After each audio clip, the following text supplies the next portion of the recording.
Welcome to Producer Plants, where Garrett and Taj talk all things housewives.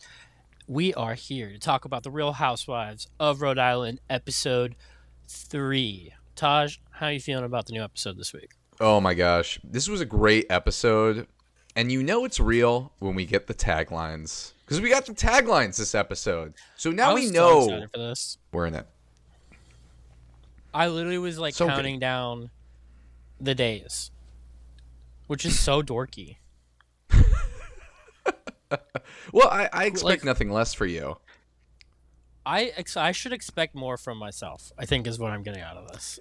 You wrote your own taglines, so I don't. It's exactly how pathetic. Oh my god, we're not reading those. Thank God. Hey, some of yours were probably close. or better than what we got on certain ones. For example, this first one, Kelsey, who needs a sugar daddy when my life is this sweet? Question.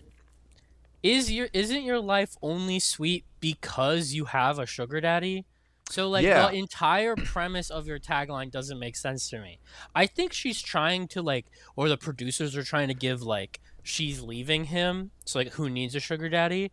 But your life is because of your sugar. It doesn't really make sense to me. She has a moment of reflection in the episode where she's like, I don't want to date this other guy because he has less money. Full-time dating. Yeah, we get a lot about her relationship this episode and more. Yeah. Okay. Because I have questions. We're left with some questions. Rula has, I think, I gotta say, worst tagline of the bunch.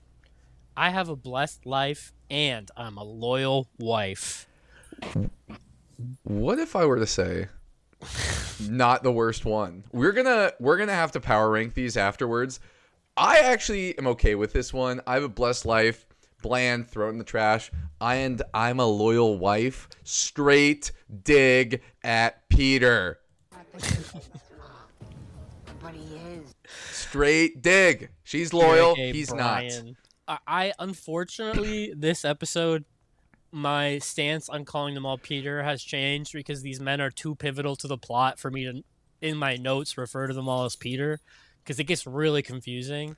But then I realized that some of them still have the same name and I still don't know who we're talking about because Kelsey's new man is Billy, but Alicia's husband is also Billy.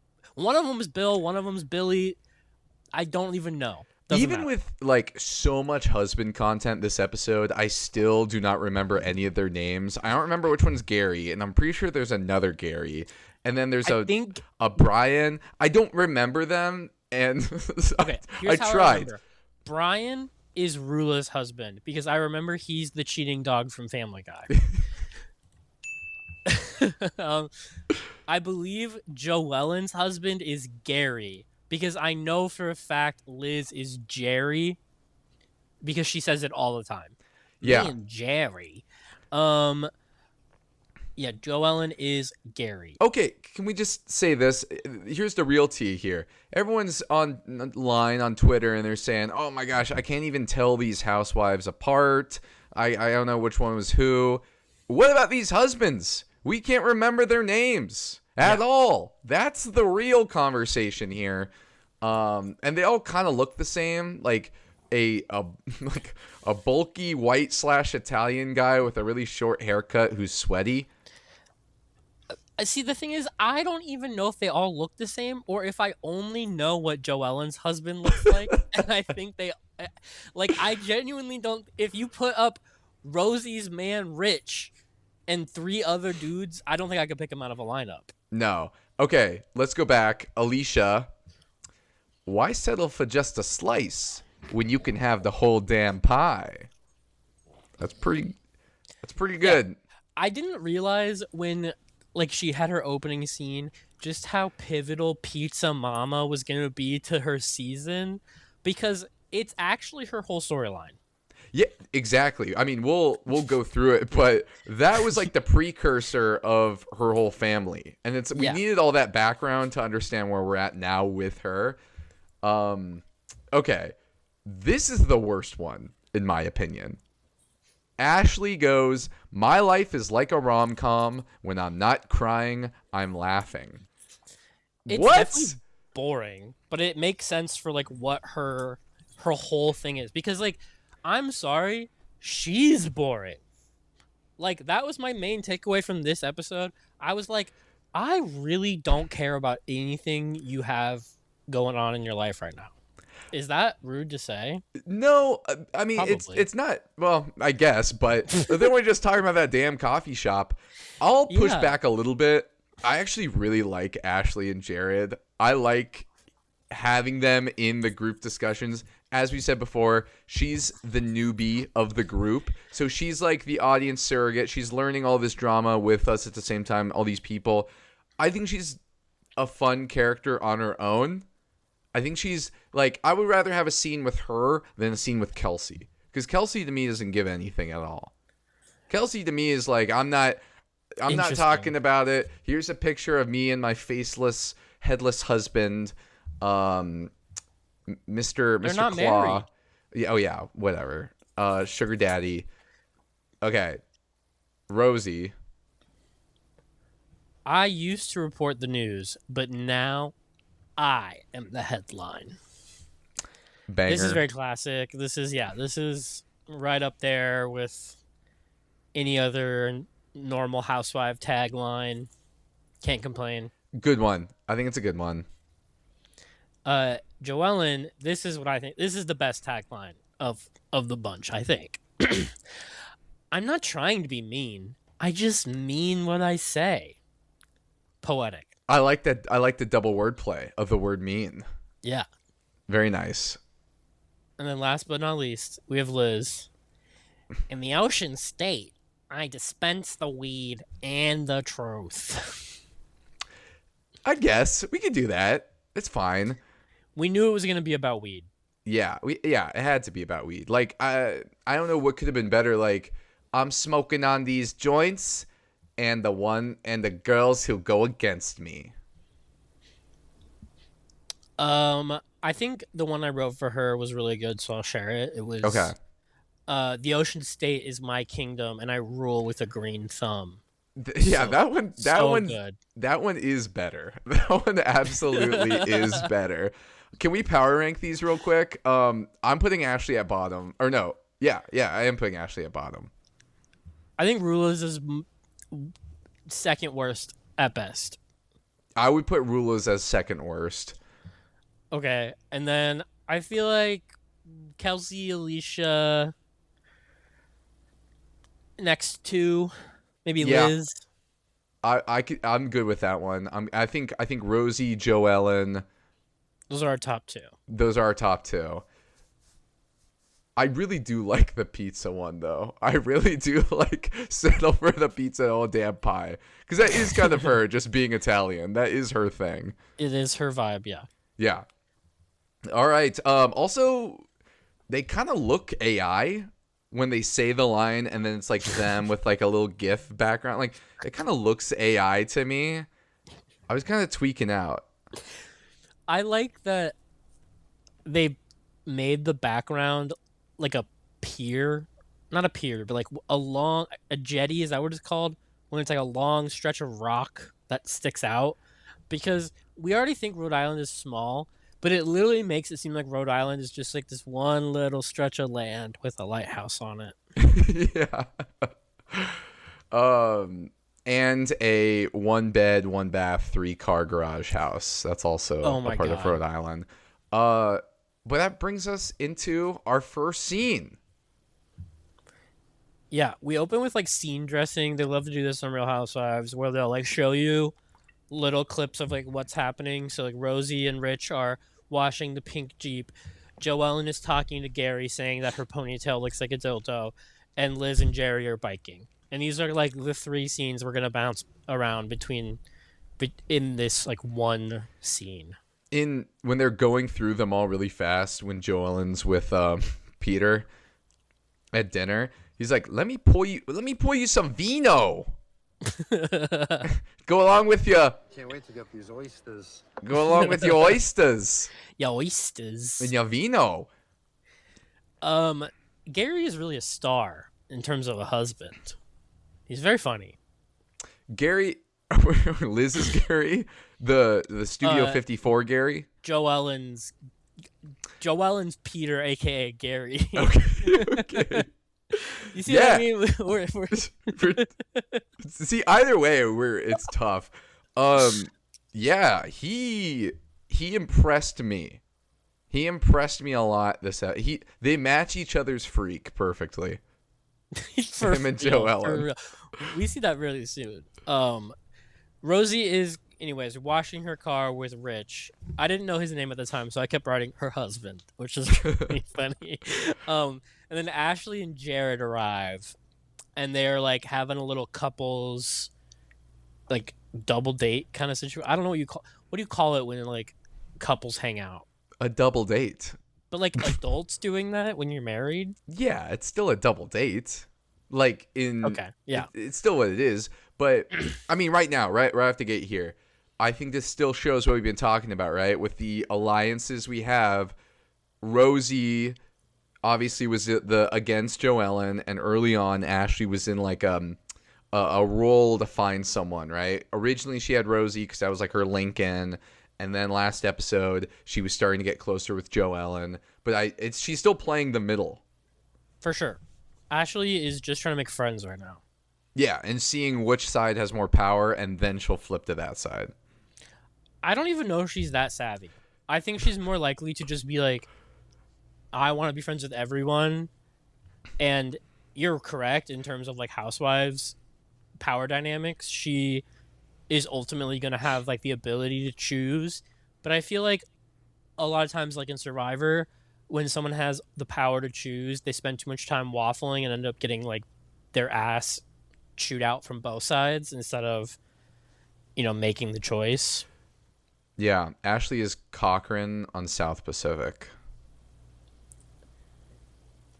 Yeah, think about that one. No, Ashley's more like Think about that Christy from Survivor of the Amazon, where at the final 6, she's the swing vote, and Rob and Jenna and Heidi are like trying to win her over to get the vote on their side, and then Rob's like, wait, why are we trying to like win Christy's vote? The rest of us should just vote Christy the fuck out, and then she goes home. one. Is that what's going to happen to Ashley then? Will she get voted out? That I feel like that could happen to her though, where I feel like translating that's like real life social dynamics. When you're in a friend group and you're friends with 2 people, a lot of times you will be put in a position where someone does something or they're in a fight and someone puts an ultimatum on you of like, how can you be friends with them when they did this to me? And that's what's going to happen to Ashley, in my opinion. Or if they don't have another storyline besides that coffee shop, they might just leave it there.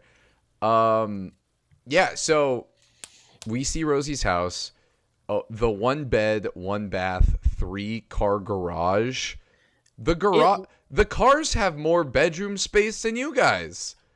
The house looks like it was built in like southern Florida, where they build them up off the ground so that when a hurricane happens, the flooding won't like ruin the house. That might actually be the case because I'm assuming Rhode Island has a lot of hurricane issues. That does happen on the East Coast a lot. So maybe that is actually what's going on here. But it looks ridiculous. It is the stupidest little house, like in terms of size, like area, but it's so tall. And then there's like a porch above the garage. Yeah, I think. And they park outside anyways. So what are we? You had that pink Jeep outside the whole time. You're not even using your space. Well, they weren't just washing the pink Jeep. Yeah, but then they left it out. They left it out. There was a shot of the Jeep. True. Also, this is going to be. I am going to talk about this later more. Are we sponsored by Jeep? Why is every car a Jeep? Could be. I think we are. Who this is actually sponsored by, though? Because if we're bringing up sponsor, we should be on Sponsor Watch. I feel like it's a good segment for us. Yeah. Have you seen who this show is sponsored by on Peacock? Pizza Mama? No, you're not far off in terms of type of sponsor and popularity. Saltines. Alicia was talking pretty heavily about those last episode. The Real Houses of Rhode Island is brought to you by Arby's. Wow. So you're telling me they're stepping on Angie K's bag here? Yeah. Wow. I mean, Arby's is really trying to get into the Housewives game. I guess they think that that's like an untapped market for them. I'm never going to an Arby's. Would you rather have Arby's, Housewives, or Sonic Traders? The Traders. Because that's the factions. That's Sonic the sponsored Traders. Factions. We have Lisa Rinna, Rob Sonic's and Dylan. Sonic is way better. I'd still never get like a I never really ate at Sonic, but I've been to get beverages. Like in college, we would go to Sonic and get like a frozen limeade with cherry or something. Yeah, the nerd slushy. And fries. Yeah. Arby's, I feel like you can only order root beer at there. Like, they probably don't have any drink. A&W. No, I know, but those aren't around anymore. Okay. Are they not? They're rare. They're like they're like Canadian, right? They're like endangered. Oh no. Save the A&W. Save big brand. Okay. Arby's has roast beef. That is not roast beef. That is horse ankles. They call it roast beef. Yeah, but we can call this a podcast. Damn. Clocking ourselves. Okay. So they're talking about Kelsey's polyamory. And I think we have a new game that we should start playing, which is polyamorous duck, polyamorous duck, polyamorous duck, monogamous goose. Because all of them are in polyamorous situations. Well, it's duck, duck, goose, but in that version, because Ashley goes, if it walks like a polyamorous duck and it quacks like a polyamorous duck, it's a polyamorous duck. Are ducks polyamorous? I thought ducks famously link and mate with one partner for life. I thought they're like heavy on the monogamy. I don't want to get into what I know ducks being infamous for, because I was a biology student and they teach you some weird shit. We can move past that.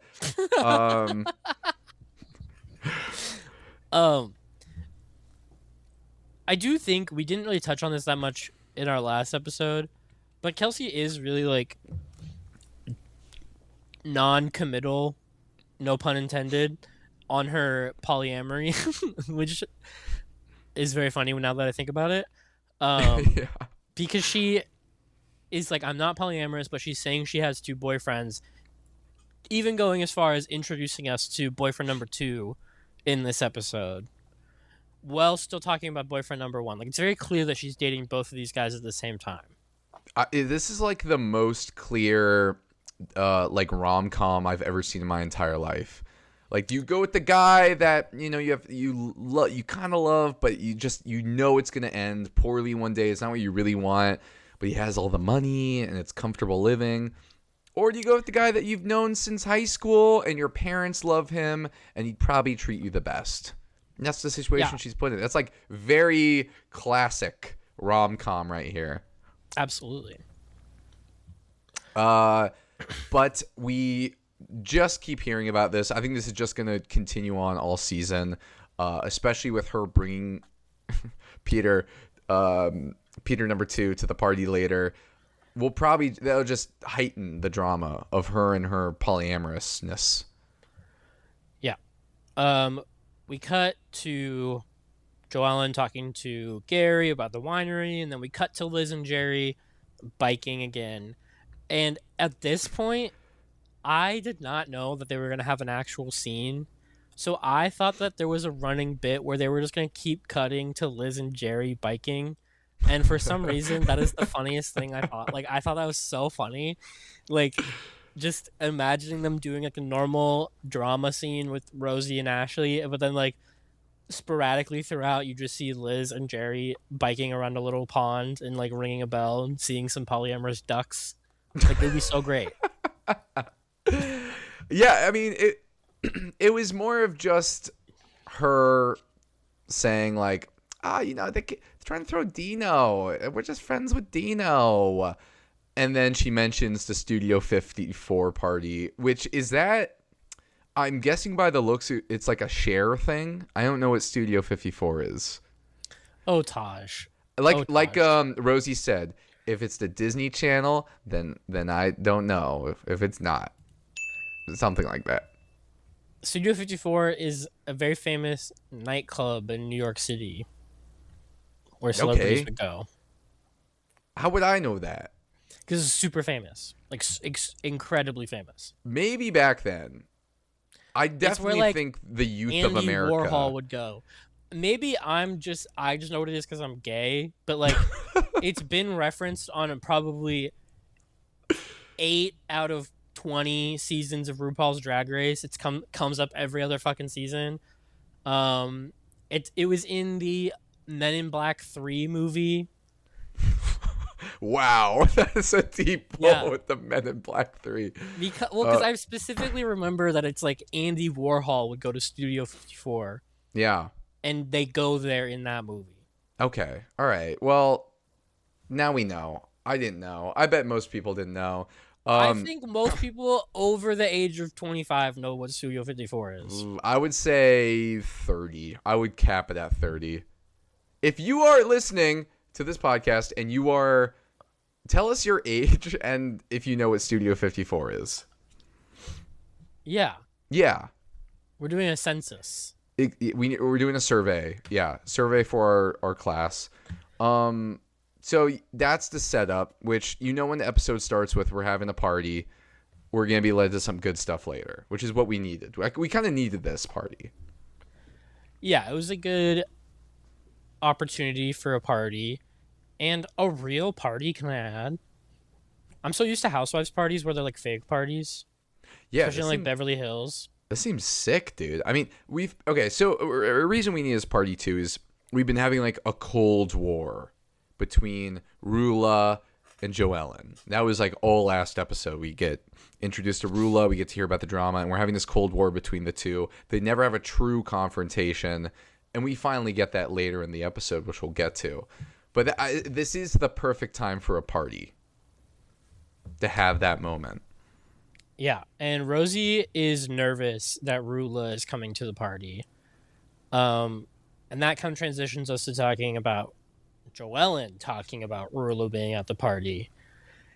And this is when we get the whole backstory about Brian, Rula's husband, contacting Joellen's work and saying she was having an affair. And Joellen's like, which he is. Yeah. So funny. Brian wrote an email to the marketing team saying he would like to file a complaint. He also spoke to a colleague and he also spoke to HR, according to Joellen. This was crazy. This is so crazy. Like going every length. He really painted himself into a corner too, because we see later in the episode he tries to weasel out of it by being like, oh, I just knew someone that worked there and I was talking to him about it, and he was like, oh, I got you, don't worry about it. But based on what we see from Joellen, that's clearly not the case. He was doing like multiple avenues to get this to happen. No, he was going after her. He was trying to retaliate. That's absolutely what we're led to believe. This is where we see that, like you said, Joellen and Gary really do match each other's freak, because Gary's like, maybe I'll beat him up, and Joellen's like, do it and I'll fuck ya. Can't wait to get these oysters. Truly an insane duo, but yeah. The craziest part to me is by the end of the episode, I have completely changed my opinion on Joellen. She is not a villain. No. She's like the good guy. Yeah, no, I completely agree with you. I was ready to have like this ice queen sort of role, but at the end of the day, she kind of just wants the best for Rula. Yeah. And so I respect it. Not be harassed at her job. Exactly. I can't blame exactly. her. Yeah, no, exactly. So Kelsey goes to the Millennial Coffee Shop, and we officially get to meet her second man, William, the man she should be with if we're talking rom-com rules here.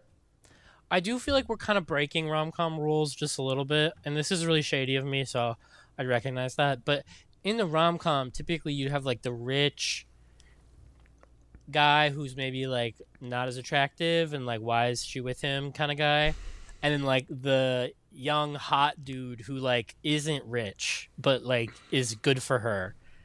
And this guy, he's so red.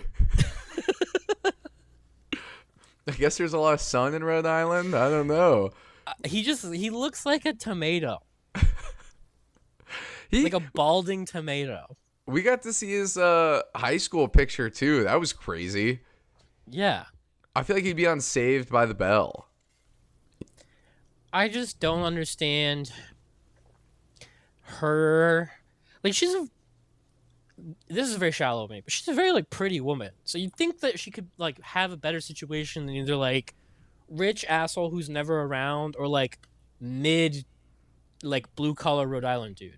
Like I feel like there's I think we've learned not to question Kelsey's life and way of thinking, because it's very confusing in general. I don't think I've learned that. I think I've only questioned it more the further we've gone along. You can't question it. It's like a riddle. It doesn't well, it gets more confusing later. We'll get to that. Yeah. Yeah, it does. She tells us that her and boyfriend number one, I'm going to call them boyfriend number one and boyfriend number two, for sake of clarity. Okay. Boyfriend number one being Sugar Daddy. Our mystery man, the man in the chair. Or should we call him Sugar Daddy and Bill? Let's do that one. I think that works a little better. So she tells us that her and her sugar daddy have a don't ask, don't tell situation. And that is one of the funniest clips I've ever seen in my entire life, because she's literally on national fucking television telling us and everyone who she's with. Well, so she is both. Yeah. She's telling everyone their business. I mean, that, to be fair to her, that's everyone on the show, even Rulala. She's like, I don't want to talk about the divorce or the cheating, but there was cheating. But I don't want to talk about it and stop bringing it up. Girl, we are on national television. Arby's is sponsoring this show. Arby's wants the if Arby's slogan was "We have the beef," it would go. Wendy's should sponsor fucking. Well, they sponsored Lisa Barlow, so they should be sponsoring this show. And then when you say "Where's the beef?" it's in Rhode Island. Yeah, we have the meat. That was more of like, that's like the house husband show. But meat is not a colloquialism for gossip. It sounds like dick, which they have a lot of in Rhode Island, we've learned. And at this party, yeah. Yeah.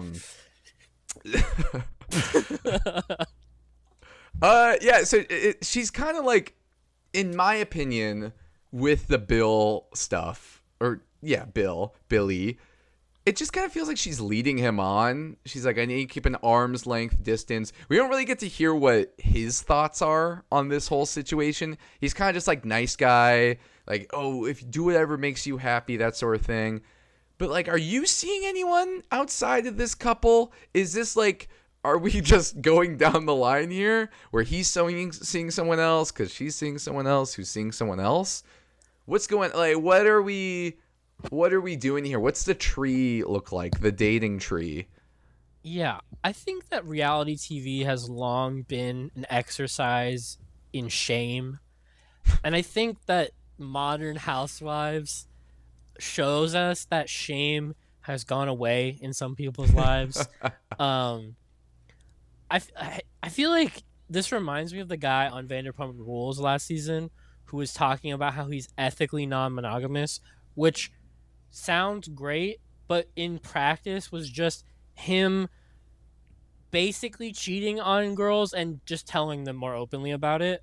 And I feel like that's kind of what Kelsey's doing, where she's just playing these men, both of them. She's keeping Sugar Daddy happy so that she stays funded, and she's keeping Billy at arm's length so that when she's ready, she can release the hand and have kids with him. Yeah. And that's, I feel like, a tried and true practice by certain women. I think we should be using men. but maybe we shouldn't be so open about it. We used to have some sense of shame. I don't know. I think Kelsey is calculated. She is smarter and agree. calculated than she's like leading on to be, because she's so like she really thinks about her words before she says them, right? And I think she's trying to play the numbers in her head, but yeah. Anyways, let's move on. This was, to me, the craziest moment of the episode. Was Liz comes over to Alicia's house, and we see Alicia's huge doll collection. You think it's like her kids, and then you learn that it's hers. This feels like a scene out of like an early 2000s sitcom or something. Like iCarly has that episode. Yeah, with the Beanie Babies. All the Beanie Babies. Yeah. And it's like someone always gets like, it's like a reveal that someone has a really big collection of something that's like a little bit childish maybe. I was fascinated by this, but the thing that was most interesting to me is I literally cannot tell what dolls these are. Okay. They didn't look like Barbies and they didn't look like Bratz. So I have no clue what they are. Yes, I took a little extra notes as well, and I literally wrote, are they cheap Bratz? Because what are these? And she really likes the eyeshadow on them. Yeah. No, they're kind of cool dolls. Like I get why she likes them, but it's so funny to me that she collects these like niche, generic teenage girl dolls. They're not even generic though, because she has like 80 of them. It's not even like she's a collector and she's like, oh, this one's from the 80s. It's very rare. She just likes them. She just likes how they look. I think we needed to her, more. they're her friends. Hey, Rhode Island is really small sometimes. The hardest way to make new friends is just just get a bunch. She's like SpongeBob when SpongeBob has to stay at home. And he's friends with Penny, used tissue, and Chip. Yeah. That's what was going.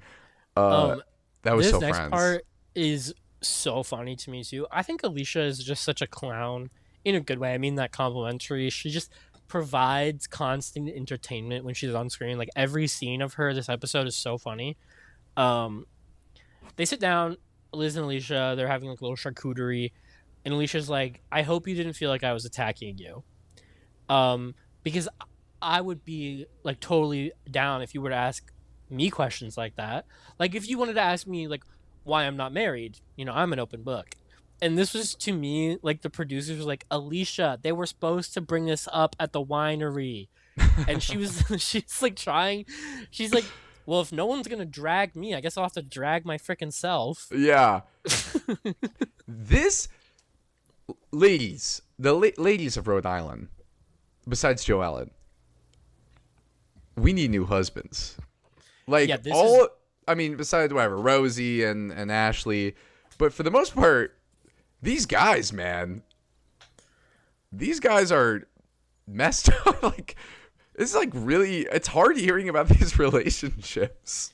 Yeah, because Alicia tells us basically that she feels very financially dependent on Bill, and she doesn't like to advocate for herself. So Liz is like, you need to advocate for yourself more. And we also hear that Alicia's name isn't even on the freaking house. Well, and he did a prenup before marriage? Is that what I heard?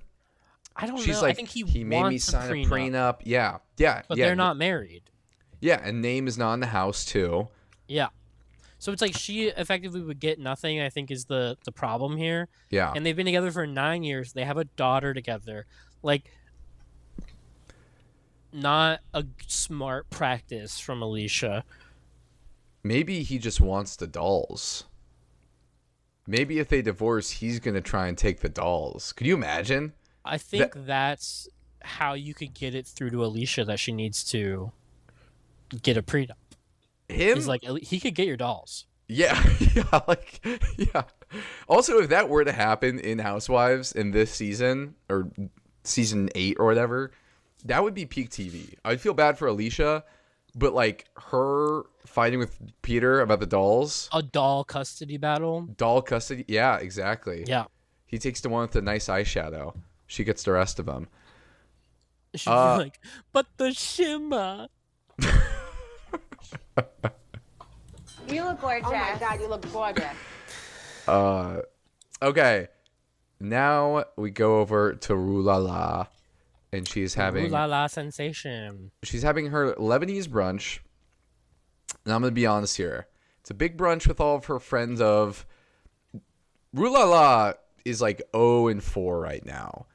Because I think having a big brunch and not having a housewife in it, and it's just friends of, you got no one else on your side here. These aren't even friends of. Yeah, barely. They're Some of them not didn't even get a credited. Chiron. Yeah, we had, I think it's pronounced Midday. I looked it up. Yeah. I don't think maybe they said it, but I didn't hear it. Midde. I loved this woman. I hope she becomes a friend of. She's so funny. What did she do? I do not remember. Just like if you see her in the background of like every scene, whenever Rula's talking, she has these like huge, like wavy bangs that are like almost like Brazilian blowout, like Farrah Fawcett-y. I can't like explain it. I'm not good at hair terminology. I'm just a bald white boy. I'm sorry. She's like just like vibing with Rula. Every time she says something, she'd be like, oh, and she's just funny. I don't know. I can't explain it. I'm not doing a good job selling it right now. But No, yeah, I was just staring at the food the whole time. I was like, "What are they eating? Is It that did look a really good. pickled turnip? That looks pretty good." But no, still, what I'm saying though is, Rue La La is having lunch, and there's no one else there. We pretty much every scene in this episode, when it's a housewife not with her husband, they have another housewife with them. We have Ashley and Rosie, Liz and Alicia. I mean, a little bit more down the line, but still, it's just her. I think you're kind of right. I kind of agree with you. Like, she doesn't have another person here, and so there's no like alliance building. There's no opportunity to progress her story within the greater group. But this is a social capital building moment for her in terms of it's a personal storyline. She has no one else to like control the narrative. But I will say what is a searing indictment for her potentially is there was not a single gay man present at this Lebanese brunch. And typically these scenes are reserved for the housewife to bitch to their gay about what's going on in the friend group or whatever's going on in their life so that their gay can ask them the questions that they've pre-prepared them with, which is what happens in this episode. It's just her friend Midday asking instead, being like, and what do the kids think about this? Usually that's the twink's job, but Rula seemingly didn't have one on the docket to come to the scene. So someone else had it was next man up, basically. well, I think We don't she have could've our had star her player. friends there, but Yeah. you can't tell me that this scene didn't feel like it was missing one Lebanese gay man that they're all friends with. Like that, how is that not a person in your friend group? What did you do to him? It would have elevated the scene. I agree with that. For the most part, though, I mean, there wasn't much else here. We're not getting much else. I mean, it's her still questioning how she feels. I feel like it's like what you say versus what you feel. She's saying that she's moved on, but deep down, it is still eating her up. I think that she is squandering her opportunity to build social capital here. And this is something we talked about last week, but like housewives build social capital by being vulnerable on camera.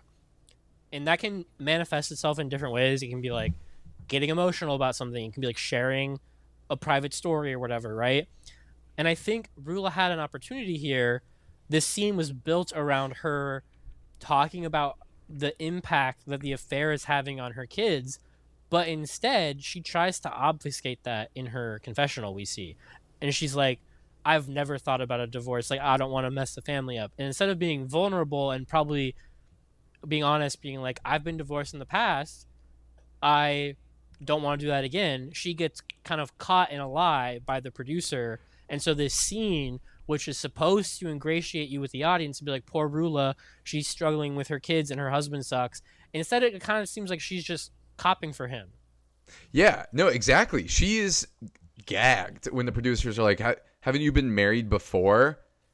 And then she's like, oh, I don't want to talk about that.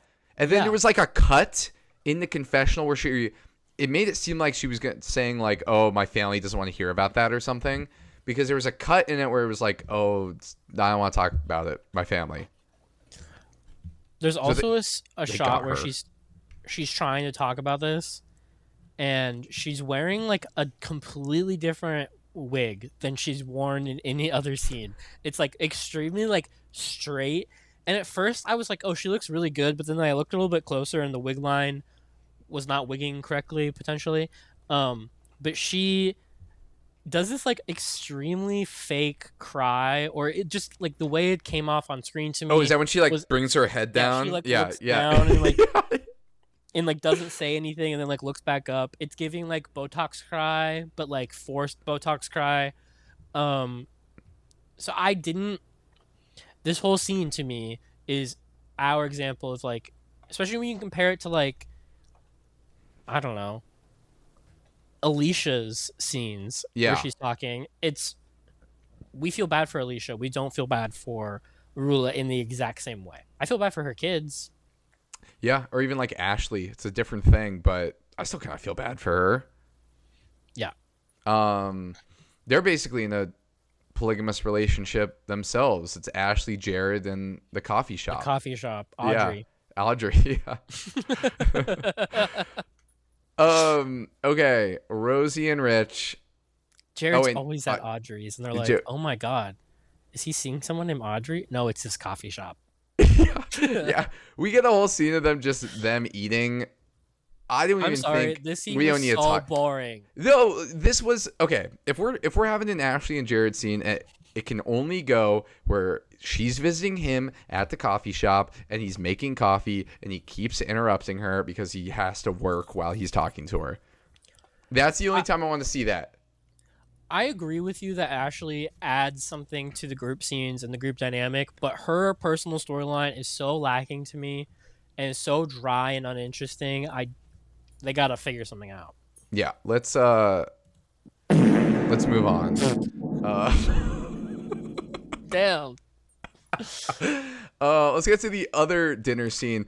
I have so much to say about this scene.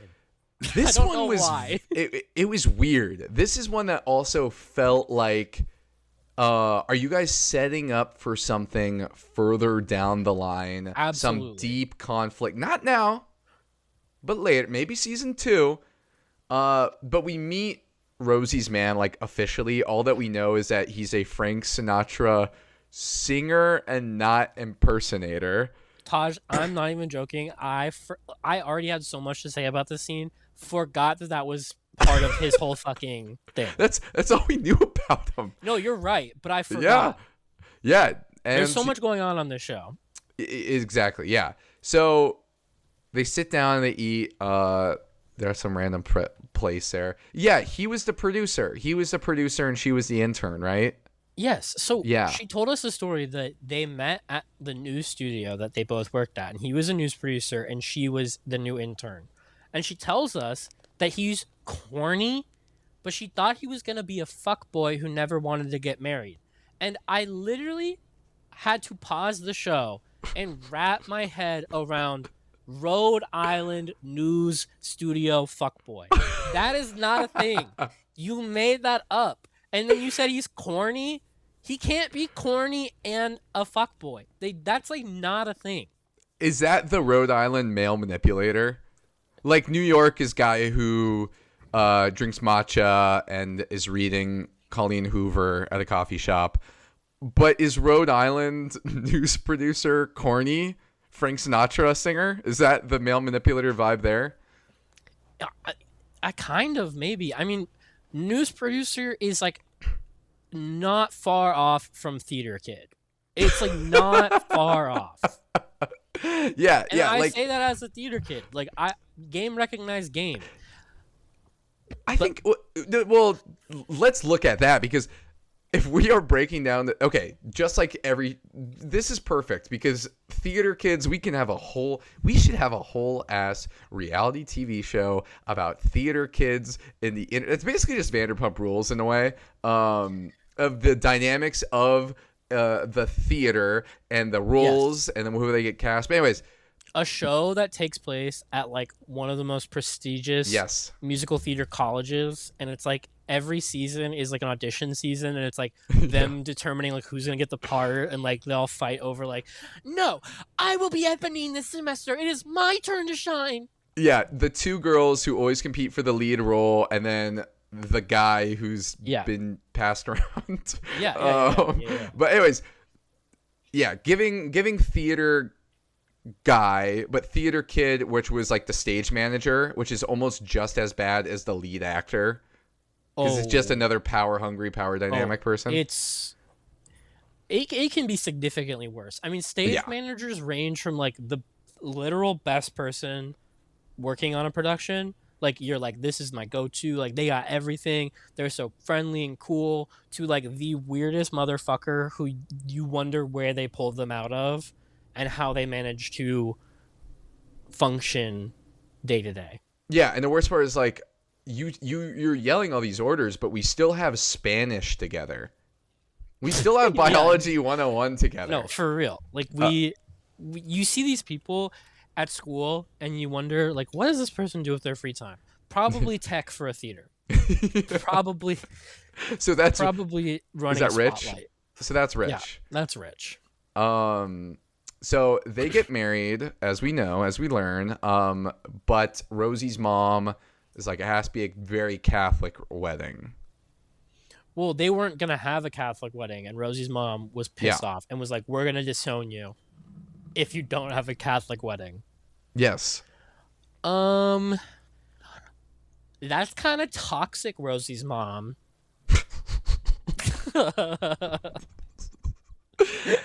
Rosie's mom, No, Mom, I'm living your dream. What's that from? It's, come on, honey. You always wanted a Catholic wedding. It's your dream. No, Mom. Catholic wedding is your dream. Very common trope.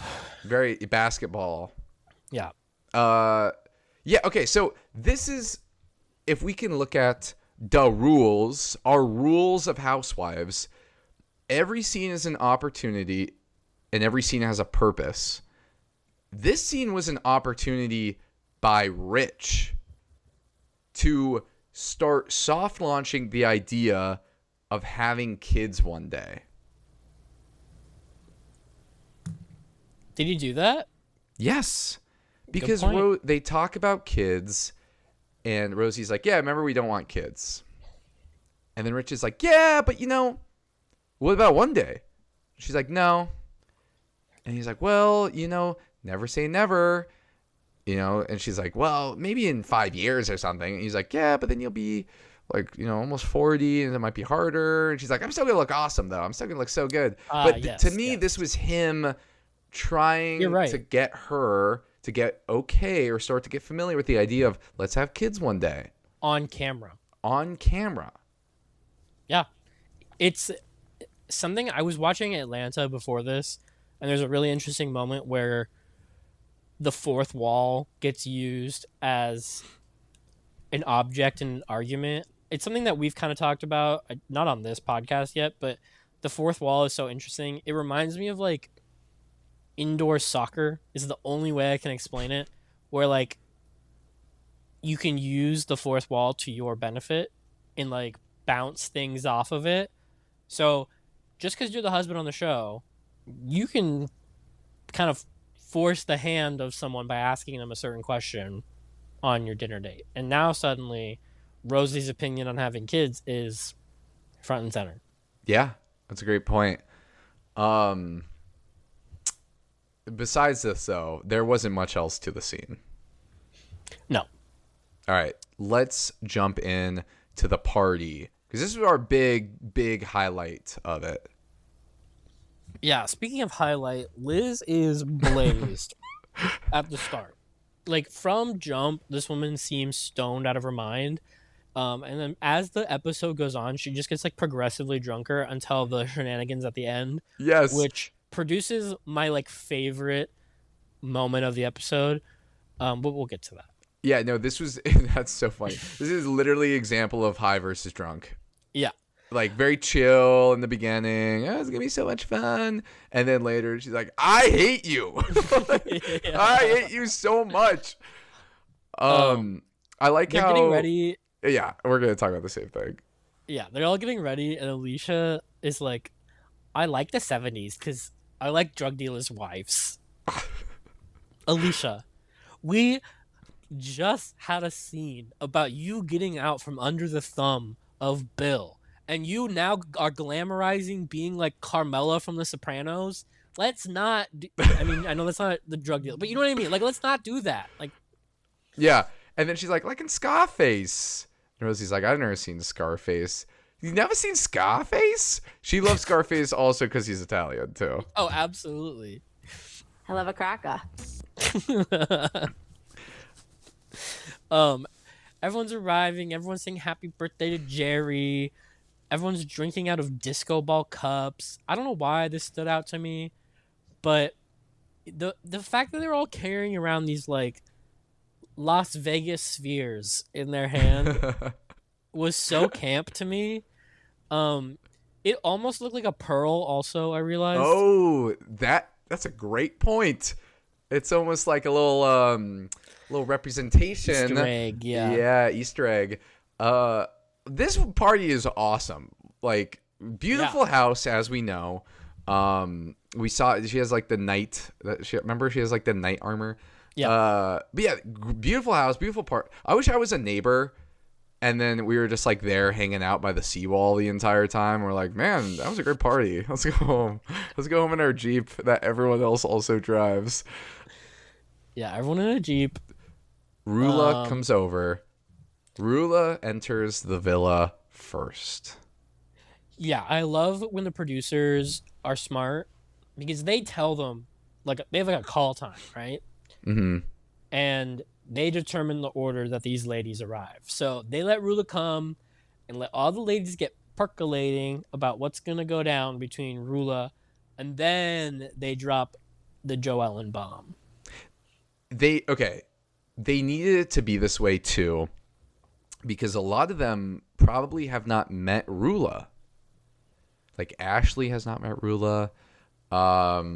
Rosie, yeah. I don't know, but I still feel like a lot of them haven't met her. So getting not Rula that we've in, seen, at least. Yeah. Not that we've seen, right? So Rula coming in first, they get to meet her. You kind of get to like sympathize with her, because if Rula were to come in second, Joellen would have already spun the narrative. We know that she is a leader amongst the women, so she would have brought them all in, been like, all right, when Rula comes, you know, we're all going off on her. So Rula comes and she's already isolated. So it's good to have her enter first, so they get ready with her. They get to talk with her. Yeah. They get to sit on the couch awkwardly with her. So then when Joellen enters, she just mouths, I need a drink, and walks away. It's a good point. They didn't let an anti-Rula clique form before she could even get there. Exactly. Rosie comes in, and good on her for jumping ahead of this, because her outfit and Peter's outfit were terrible. It was so bad. I felt so bad for her because not only, but this is like what didn't make sense to me, because her whole thing was she had this outfit for the 70s Studio 54 theme, and she said it didn't fit her, which is fine. But then the thing that she did put on, at least in my opinion, didn't fit her. Yeah, she said her pants were tight. But so why? Am I crazy? If you're swapping your outfit because it doesn't fit, why would you put on a different one that doesn't fit? Just keep and the looks one worse. on that looks better. Yeah, yeah, it exactly. doesn't fit anyways, I feel like I'm going insane. Yeah. Okay, what I think is interesting though is I do think someone is extending an olive branch to Rula, and that is Alicia. Is she? What'd she do? That's what I thought. They like each other. They talk to each other. I don't think Alicia is extending an olive branch to Rula. I think that Alicia is trying to get Rula to confront Joellen at the party, so that mess will happen. Alicia is so messy. I say this in my notes. Alicia, manipulating things on the DL. She's constantly like, she's smarter than she lets on, or she's very unaware of the mess that she causes, because she's doing the producer's dirty work, where she's like, you should go talk to her, like, it will be okay, like, it's a neutral place at your friend's husband's birthday party. Okay, hold on now. Do we think that these dolls that she has are just symbolic of everyone in Rhode Island, and she's playing with them in this dollhouse because she is the puppet master? She is so she probably has a doll that looks like every single Rhode Island resident, especially the housewives. And she's like, at the party, ruler's gonna enter. Little ruler doll, the ruler doll, and Joelle and doll, they're gonna come in here, and then she is playing the narrative out. Oh Correct. My god! This is the new canon. This is like Saw. They're like the end of Saw. Yeah. Like, this is crazy. I can't wait for the housewives. Like, Rosie's going to, like, stumble in one night to Alicia's home, and then she's going to find all the housewife dolls that look exactly like her, and she's going to find the one of Rosie, and it's going to be in, like a shower made out of knives, and then the light's going to turn on, and Alicia's like, well, it looks like you found out my little secrets. And then Rosie's like, ah! And it screams, and it cuts. Yeah, the more calculated we learn Alicia is, the less certain I am that her running that woman over was an accident. Yes, exactly. Where is the doll of the woman that she ran over?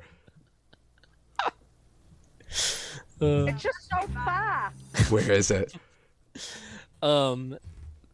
Dino, Liz's illicit buddy, arrives at the party. Her best friend. And Kelsey gets like a little confessional being like, why is he here? That's weird. I'm just going to ignore him and move on. And I was like, so many questions. One, why is it weird at all that he's there? Like, he has been, if anything, established as a friend of them. Best friend. Of both. Friend of both of them. And why would he not come to the birthday party of his best friend? Yeah. Two, we find out later, at the very end of the episode, producer asks Liz, how does Kelsey know Dino? And Liz says, that's a great question. You would actually have to ask Kelsey that. Well, Andy, being the spoil sport that he is, asked Liz about this on Watch What Happens Live. They did date. Kelsey and Dino dated. I need it again. What? They dated? That's what I gathered. So then what I'm wondering is if Kelsey has been with boyfriend number 1 since she was 19 and Sugar she's daddy. known boyfriend number 2 since 7th grade, at what point did Dino enter the timeline? And was she dating all 3 of these guys at once? There's a third boyfriend has entered the villa. We need timelines, receipts, proof here. And I need this to be the subject of all next episode. Because as we know, they have a falling out and a fight. Call it what you want. A hot mic moment, perhaps. But I need more of this. Because I need this unearthed like a rock hiding a bunch of worms under it. I'm sure it'll come up more. It should. Hey, they weren't lying when they said Rhode Island is small and everyone's in each other's business. Literally. They need to re-emphasize that point every episode. Like, that should be the parentheses under the Real Housewives of Rhode Island. Everyone knows everyone. Everyone's in each other's business. And they all eat Arby's. Where's the beef? That's Wendy's. Okay, so Joellen enters. And Gary shaved down to mustache and gold jacket. Gold glitter jacket. Gary is in a gold glitter jacket. Which I think is important to call out before we talk about what happens in the next scene, because it really paints a picture that everything Gary is doing is in just like a very ridiculous costume. And normally we get the housewives fighting in stupid costumes. That's like a kind of common trope these days, especially on like Salt Lake City. the husbands in costumes is a little bit newer, so that's funny. So Rula and Brian are talking to Dolores, right? And then Joellen and Gary, they like join and they're like, "Can we hey, can we steal them for a second?" And I literally had to write this down. Dolores, for some reason, needed to make her own excuse to leave the conversation, and she goes, "I'm gonna go get a natural diet soda," and leaves. Like, what? That's so funny. Like, Dolores, just leave. You don't need to tell everyone what's going on here. She's a professional, Taj. She is doing this for like 8 years. She is a professional. Okay, so then we get our fight that we've been much anticipated. Yeah. And Gary, it's a lot of Gary and Brian talking, which I don't love. Like, I don't know. It gets complicated because it's between Brian and Joellen, but I think a lot of people would agree that like it's not appropriate necessarily for like Brian to be arguing with Joellen. Yes. But then at the same time, like I don't think Gary should be arguing on Joellen's behalf. So it's this whole like patriarchal mess of like when men and women in traditional Italian type marriages and Lebanese type marriages get into drama. This kind of shit happens. Yeah. No, exactly. And I mean, Gary just eats him the hell up. This was not a fair fight. Because there was no way that Brian and Rula were going to beat Joellen and Gary. Well, and then Brian, like, I never thought this was a smart man, but like he's clearly a very stupid man. Because this whole fight, which is about him having an affair, regardless of if that's true or not, that is the topic of this fight. But he refuses to say those words. He keeps being like, well, Joellen was saying certain things, and, you know, I just needed to get her to stop saying certain things. Like, he literally would never say, like, I didn't want her saying I was having an affair. Yeah. Which is what he was doing, but he would never say the words affair. Rula speaks the same way. Very censored in that. Like, she'll never say affair. She'll always use some type of synonym for it. It's like he thinks we won't figure it out. Like, the viewers or, like, the editors are going to leave out the crucial detail of what actually happened. And he's painted this picture in his head that he can, like, obfuscate certain facts so that people will just be like, oh, some drama happened. I wonder what happened. Why did he, like, email their work? Little does this idiot fucking know that he was birthed into the Real Housewives of Rhode Island as a cheater. Well, the picture, they put that picture up like 4 times of him with the chick on his lap. 5 minutes of Rula being on the show. Yeah, exactly. I got to give my props to Gary here because he took over. He did a good job. Yeah. And he's screaming in a glitter jacket. That's a huge fucking problem for me. I do like Rosie, in classic Rhode Island Family Guy sense, setting up her own cutaway gag. It was very Rick Devonsy. Yeah, she's like, I should be reporting on this fight, and then we get the cutaway confession of her doing that.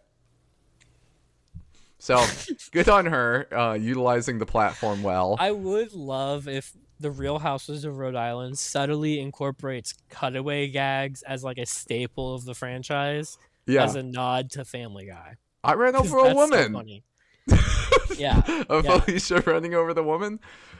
Yeah. So this still does not go well. They give him a moment. They're like, "Okay, Brian, like say that you're not having an affair right now," and he doesn't. This reminds me so much, for our Bravo-holics out there, of episode 2 of Ladies of London, the new reboot, season 4, where one of the ladies is accusing that another lady is a madam, and then the one who's being accused of being a madam goes, I'm an architect. You are not confirming nor denying it. You are saying something differently. And that's how it was at Brian. Good point. He did not say, I'm not having an affair. He didn't say he is having an affair. He just didn't say anything at all, which is worse. Yeah, absolutely. And Joellen's, at this point, it's very clear. She even says to us, I'm not trying to hurt Rula. I'm just trying to protect her from a horrible husband. And I feel like that is so evident by this whole conversation of her just being like Rula is in denial or on Brian's side. Because I don't actually think Rula's in denial. I think that Rula is trying to stay by her husband's side. Mm-hmm. And like, that's literally her tagline. She's a loyal wife. Yeah. So I think she's trying to, like, you know, close ranks per se. And Joellen's trying to be like, I don't know if you're in denial or if you're in on it with him, but this is still happening and you're refusing to acknowledge it right now. She even goes as far as, like, promising on her kids. Joellen, like, on my kids, he is having an affair. That's crazy to me. That is insane. At that point, when you hear that, how do you not be like, okay, let's get coffee. Like, let's talk about this. But Rula and Brian clearly lose the fight because they go home. If you go home early, you lose the fight. The winners stick around and enjoy the disco ball tequila. Yeah. Joe Ellen also says she just wants to grab Rula and shake her. But she can't because then her hair topper will fall off. And I just felt really seen in this moment because I too have been complaining about Rula's wiggery all episode. Yeah. I'm glad you two are both noticing that. I have to because you had no idea. I had no idea. I did not know she wore wigs. I did not know that. Do you wear wigs? Do you wear wigs? Now you'll notice it. Like, just look around where, like, the top of the hairline is, and there's always that little gap that's like, that doesn't look right. All right. Then we get our second half of the party, which is our fights. Well, one thing I wanted to, before we close up the Rula and Brian. Yes. Rula has one more thing that she says in confessional, I think. And this is where Joellen and Rula deviate, and where we see them deviate in this whole episode of, like, Joellen is doing a better job of, like, both being a real housewife and staying on the fans' good side by, like, supporting Rula even though she's outing this affair. Like, she's kind of doing both sides of it. Like, she wants the best for her while also being kind of gossipy. Rula says, I wouldn't have minded if he had unleashed on her, meaning Brian on Joellen. So, like, just completely saying, like, he could have just yelled at her. And that's not gonna get anyone on your side, Rula. She's literally trying to help you. And you're saying, I wish my husband would have, like, made her cry or something. Yeah, that would makes her situation way worse also. Yeah. It would have just made it exponentially worse, because then no one would have felt bad for you. Yeah, and we even see it with, like, how she talks about the mistress. She's always calling her, like, a slut or a cockroach and using demeaning language to describe this woman who we know nothing about. We have no idea if this woman knew that he was married. I mean, she probably did, but point being, he still made the decision to cheat on your marriage, not that woman. Yeah, he should be the one that we're getting unleashed onto. We should be unleashing onto Brian. So we cut over to Liz, who at this point has become so drunk. Yeah. And she says, this franchise, it's so Rhode Island, I think. And I feel like when this happened was when the producers sent this clip to Andy Cohen and said, we have a show. Because Liz says, Liz goes, I want to go down to the seawall with Jerry and Dino. What is the seawall? What is the seawall? I know what it is. It's like where think like a beach, but like a fake beach, artificial, like, dam, where the water meets the land. The tide? That's just a beach. But not a beach because it's not like it doesn't like Okay, gradually. It's okay. a wall. The seawall. It's artificial usually, so it's made for like a channel with like boats. Because remember we saw Liz lives on like the little channel. She has the dock. Got the dinghy. So if you go down to the dock, there'll be like the wall where like the dock connects to like where the house is. That's the seawall. So is this their spot? Like there was something about weed down there. You don't think they have a room in their house to smoke weed in that big ass house? I feel like they probably have always been like that's their spot. They go to the seawall to smoke. Yeah, and they talk about life on their foldable lawn chairs. Yeah. Okay. And then Kelsey is like, I don't know if you should because of the ongoing rumors. Yeah. And then Liz just... She's like, ongoing? Yeah, Fuck off, ongoing. Yeah. Yeah. Yeah, she just like instantly triggered her. Yeah. And Liz she's just going off. She goes upstairs. Yeah. Kelsey follows her upstairs. She's going, ongoing. Talk about ongoing. I wanted to be at the seawall with my husband and my best friend. Dino. That was so funny. I wanted to be at the seawall. Yeah, and we have a great moment where they go into some closet or bathroom. And I always love it when we actually break the fourth wall and we see the producers. Like, we see the dude with, like, the strap on and the camera, the stationary. This was great. Not the that. Strap on? Nope, not that sort of strap. Strap, comma, on. Oh, I understand. I'm locking you up.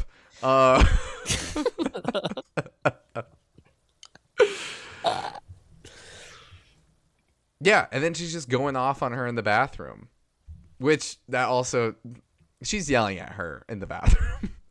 I got improper wording today, but this was crazy. Yeah, and then this is Liz's kind of moment to say, Kelsey is just trying to perpetuate the rumors about Dino to take the heat off of her polyamory. And ding, ding, ding, ding, ding. Liz hit the nail on the head with this one. Kelsey was not being slick. Yeah. No, absolutely. Because it really didn't feel like an anything at all. You know, I don't know. Yeah. And then this is kind of where we get the cliffhanger for the episode. We end with Liz kind of blowing up at this party. Yeah, she's like, you're not even my friend, something like that. And then they all leave. They're all leaving. And Kelsey does like the paparazzi pose when she's walking down the stairs, like covering her face from the cameras. And like, yeah. And come on. Which is even funnier when you're on a reality show. Yeah. Like, let's go to number 9 of our rules. Remember, Kelsey, this is ref ball. Yeah, exactly. You are being recorded on a Bravo TV show. You're part of a Bravo TV show. They can use and depict you however you want, however they want. And they will. They will. But this was a great episode. I think it's set up nicely with the Rula Joellen beef of what we got going on. And then now we just created this new drama between Liz and Kelsey, which I'm looking forward to because, like I said, if we're talking about Kelsey's polyamorous relationship all season, it's going to get tiring. I need something else, and so I'm excited to see that too. Do we want to do our power rankings, our Pearl rankings? Yeah. So I feel like at the bottom we still have Rula, I'm assuming. Yep, bottom still is Rula. Then Ashley. Mm-hmm. Yep. Then Rosie. Yeah. Well, Rosie doesn't really do much. If we're like, she was kind of side character the whole time. Like, if we're talking about the scenes where the housewives are interacting, Rosie was kind of given more friend of. Yeah. But you're putting her below Ashley? No. I'll keep her at number 5. Yeah. But I might put her over Kelsey because I feel like now Kelsey dropped. Yeah, I do think Rosie might be playing better than Kelsey right now. but she's playing kind of the just floating game. by. Yeah. Yeah. That's a tough one. It's hard to say. It is hard to I definitely say. think Joellen is still number 1 with the bullet. She like proved herself 100%. this week. 100%. Number 2, I think, has to be Liz. Like, she clocked Kelsey's shit down and put the kibosh on it immediately. Yeah. And gave great content out of it. I would give it to Liz, and then I would put Ashley or Alicia on number 3. At 3. I agree. Yeah. Okay. That was a good Pearl ranking. I liked that. I'm really excited to see what happens next. It looks like next week is going to be another crazy episode. Alicia is yelling at someone in an Adirondack chair, so I'm into it. Yeah, this was a really good episode. I think I need to see more group stuff. We had a lot of husband stuff this episode, husband dinners, which, come on, guys, 1 an episode, please. we don't need 2 husband dinners an episode. Yeah, especially when they're like this kind of boring. Yeah. The Jared and Ashley one, oh my god, that could have been cut. Nothing came out of that. Yeah, but still, great episode. Really solid first 3. I'm really excited to keep talking more about it. Yeah. Well, thanks everyone for listening. We'll be back next week with more Real Houses of Rhode Island. Bye. And in the Ocean State, I dispensed a podcast and the drama. We need our own taglines. We'll work on that one. Bye. Bye.